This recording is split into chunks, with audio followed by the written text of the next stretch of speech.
Soyayya, wayo soyayya, soyayya, wayo soyayya, soyayya, wayo soyayya, soyayya. Ban faɗa don ki jawo shi ba, kuma ban faɗa don yin aikata hakan ba.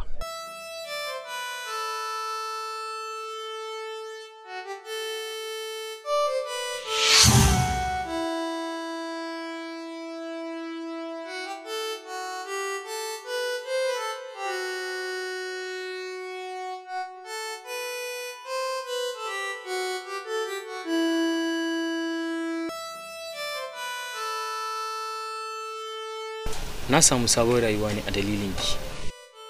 Kin cece ni a daidai lokacin da na gwammace mutuwata da rayuwata. Me yasa zan rabu da ke? Na samu soyayya, biyayya da kuma kulawar ki a gare ni. Me kuma ya rage zan roƙa a wajen Ubangiji? Ni fa ko a lahira roƙon Allah nake tashi ni da ke a matsayin mata da miji. Kawai dogon numfashi nake roƙon Allah ya bamu domin mu yi rayuwa ni da ke mai ɗorewa.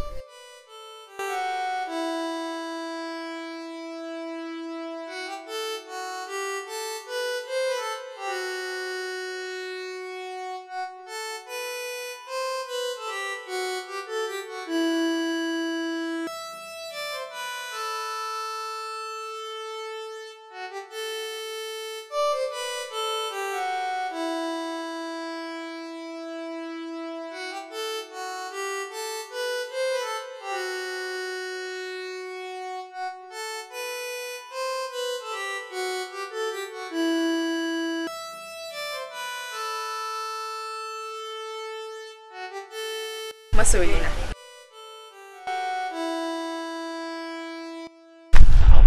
Masoyiyata. Fata na Allah ya tsawaita mana rayuwa. Ya kai abin ƙaunata. Kai ne wanda nake ganin sunayen ƴaƴan da zan haifa a cikin idanuwanka. Bakina da idona ba za su iya kwatanta maka adadin son da nake maka ba. Tsananin son da nake maka ya sa ba na kallon ka a matsayin kai. Ina ma kallon kai ne ni. Na zama kai. Kin zama ni.